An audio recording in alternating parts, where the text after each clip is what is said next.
This is Chapter 8, The Hunting of the Great Bear, an Iroquois Tale. Long ago, there were four brothers who were all skillful hunters. One day, during this time of year, when morning frost covers the earth, a messenger came to the village where they lived. "We need your help," said the messenger. "A great bear has come to live in the forest where we hunt. It also comes into our village at night." The four hunters did not say a word. Instead, they gathered up their spears and called their dogs. Then, with the messenger, they set off for the village. On the way to the village, they noticed that the forest was very quiet. They also noticed deep scratches on the trunk of a pine tree.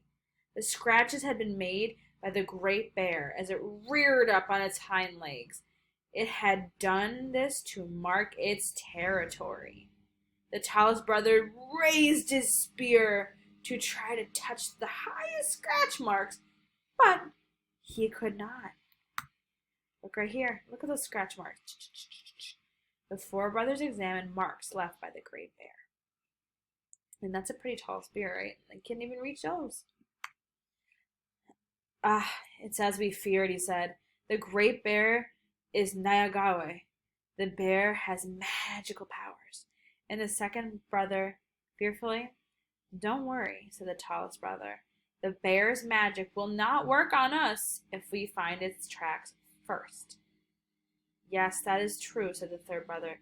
"But if we find Nyagawe's tracks and begin to follow them, then it must run from us." "This sounds like hard work," said the fourth brother, who was both chubby and lazy. "Do we have any food?" he asked. The brothers ignored him. The brothers and the messenger entered the village. They were struck by an eerie silence. Only the village leaders was there to greet them. "We have come to help you," said the first brother. "Do you have any food?" asked the fourth brother. "Pay no attention to him," urged the oldest brother. "We will find this great bear." "I wish you luck," said the village leader. "When we follow the great bear's tracks, they disappear." Here is the four brothers listen to the village leader. So there's 1, 2, 3, 4, and they're listening to what he says. And if you notice in the back, those to me look like what we've heard about, which are longhouses. So we know this is the Iroquois with their long houses. "Do not worry," said the second brother. "Four Eyes can track anything, anywhere." Four Eyes licked his master's hand. Four Eyes had 2 black circles on his head, one above each eye. "Let's go," said the first brother. "What? No food?" exclaimed the fourth brother as he ran behind the others. The four brothers followed Four Eyes.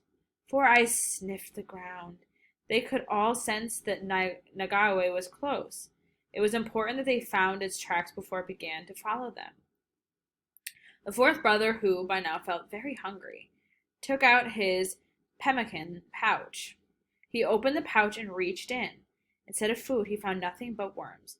Nagawe had transformed the food into worms. Meanwhile, like a monstrous ghost, Nagawe moved through the forest, planning to creep up behind them. They searched for Nagawe. There he is. Suddenly, Four Eyes lifted his head and barked. "We have found you!" yelled the first brother. Nagawe began to run. The brothers followed. The great bear ran and ran across valleys and hills. As they ran, day turned into night.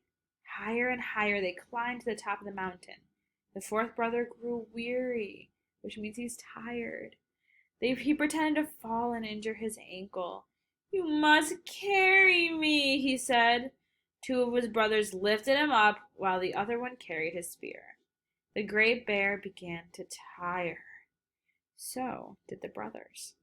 Eventually, Four Eyes got close enough to the bear to nip its tail. "You can put me down now," said the fourth brother, who was nicely rested. You'll see right there, look at him carrying him. Oh my goodness gracious. There's Four Eyes. Look at those brothers. They're carrying him all the way up with his spear. chasing Nagwahe, I think it's Nagwahe, higher and higher. I think I pronounced it wrong that time. The brothers put him down. Immediately he sprinted off in the front of his brothers. Minutes later, the fourth brother was close enough to the bear to kill it with his spear. When the three brothers caught up with him, he had already built a fire and was cutting up the meat. Sit down. I hope you're as hungry as I am, said the fourth brother, smiling. Together the brothers cooked and ate the meat of the great bear. Brothers, said the first brother, staring down at his feet, we are not on a mountain. We are high up in the sky. He was right. The great magical bear had led them up into the heavens. The four brothers realized they are high up in the sky. There's the bear, there's a beautiful fire they're making, and look, is there anything underneath them? Doesn't look like it. So they got led all the way up there by the bear. Suddenly, Four Eyes began to bark. Look, said the second brothers. Four brothers stared at what was left of Nagahe's body. The great bear was coming to life. As they watched, it began to run away. Four Eyes took after it. Let's go, said the first brother. The brothers reached for their spears and ran after the great bear. They chased it all across the sky. And so it remains. Each autumn, the brothers chase the bear across the sky. When they catch it, they kill it.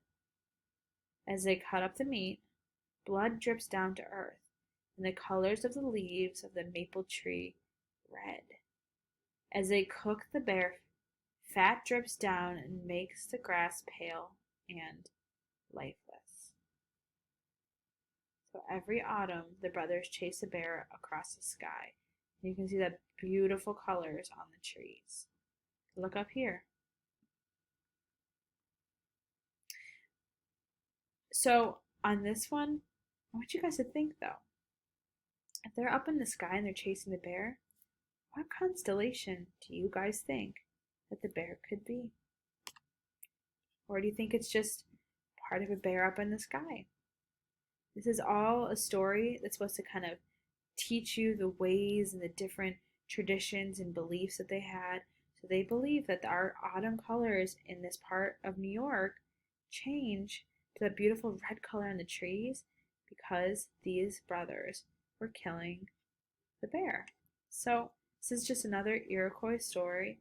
It's very interesting to me. I had never read this one, so I think it's incredibly fascinating. And you can look up as many Iroquois stories as you want. There are a bunch of them. So if you're fascinated, make sure you check some of those out. Have a great night, guys.